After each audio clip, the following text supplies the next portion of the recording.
Welcome back to the channel. We are in Italy, in Lake Garda, at the top of Lake Garda in Riva, because we are here for the Riva Bike Festival. But whilst we're here, I thought I would spend some time and show you guys our camping setup for the year. This car is going to go with us to all of the races around Europe. We sleep in it, we've got bikes, equipment and everything, and we're going to go through it today. But before we get into that, don't forget we have the biggest competition running at the moment for your chance to win an amazing mountain bike holiday with myself, with Orbea and with Boom Adventures. All you need to do is comment on this video. There is a video that we have done to explain the competition, rules and entry. That's probably popping up in that corner right about now. But back to it. My car, for those of you that are petrol heads, this is a Ford Raptor. This is a 2023.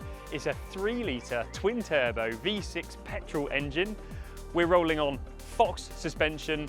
The car itself is a bit of a statement, especially in this colour with stripes on it, but I love it. I absolutely love it. It goes sideways a lot, but not when we are doing sensible things like camping and with bikes. Now, as you can see, we've got a lot of things here to talk about, but before we do, I want to talk to you about my power plant, because this is a very, very clever system from All Powers.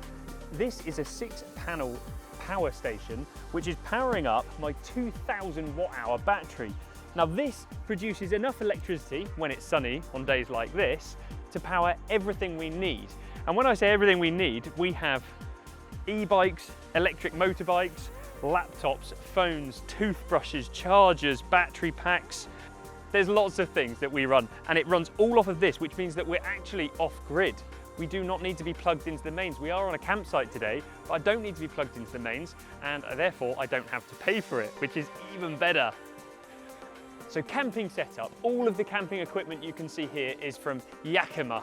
These guys make the highest quality camping gear that I've ever come across. So the new addition to the setup is this beauty. This is called a Major Shady. It's a 270-degree angle awning that comes out. And simply, if I undid this bungee here, it rolls around and folds back into itself down the side of the car, which is really, really sleek, and I love that.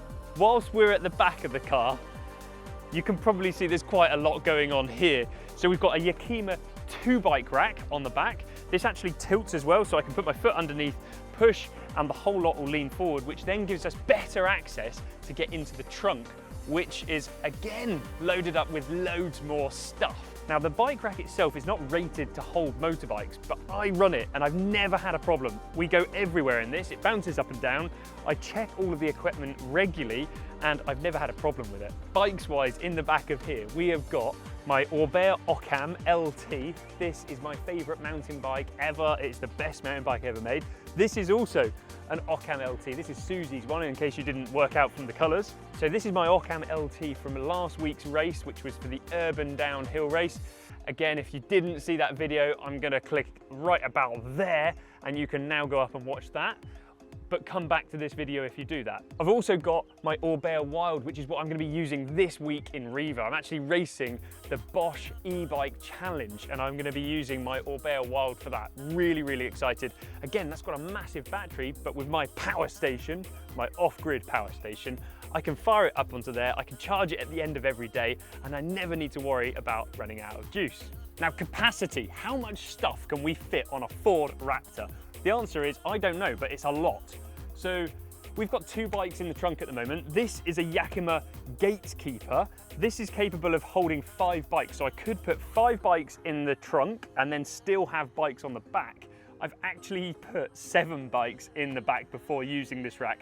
Now, Yakima, they don't recommend that. They're recommending 5 because you've got 5 hooks to hold them down.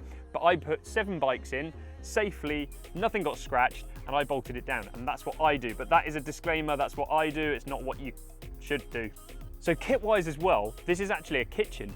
When this bike rack folds forward, the tailgate folds down, and we put all of our stove equipment on there, which is an amazing feature to have, and how accessible.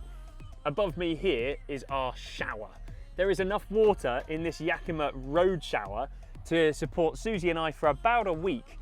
Now, we've never had any complaints of smelling, but if any of you have met Susie and I whilst we're camping and you think we need a bit more of a shower, please tell me, but so far no complaints. Now obviously you can shower out here, I do it all the time, but if you're a bit more shy than me, or like me, you get lots of complaints about you taking your clothes off, Yakima has also sorted that problem. Step in to the personal shower room. Take a look in here. This is fully private. You can get changed as well. And here is the shower. So we unhook this, showering in here, happy days. Now, when it comes to the cozy part and actually sleeping, I let Susie go to town with this because she's better than me. Like most women, that is not sexist, it's a compliment. Take a look inside here. How cozy does that look? We've also got this, which is an LED strip, which again plugs in on USB, and that plugs into our power station. So we have lights at night time as well. Next little cool thing that Yakima came up with is these kit bags. Why is a kit bag so good? Well, by putting that there, and bear in mind, tomorrow it's gonna rain a lot, and it probably will for the rest of the week, I go back up, I put my shoes in there, jump in, no muck, no mud in the tent, no water. Easy. Okay, back to it for the petrol heads. This is inside the car. I absolutely love the interior of a Ford Raptor. I think they've done it really, really nicely. A big screen, if we turn it on, we get maps, we get everything come up on here, we get music, lots of beeps at the moment. The comfort is amazing, and yes, you have to ignore all the mess in the back, but bear in mind that Susie and I are on the road for 3 weeks, so the back gets pretty much, all the seats are just irrelevant, and it basically is a kit dumping zone. But look at the quality of the interior. I do love this car, and I love how it drives. It's great fun, as well as being a really good utility vehicle for what we need when we're actually working.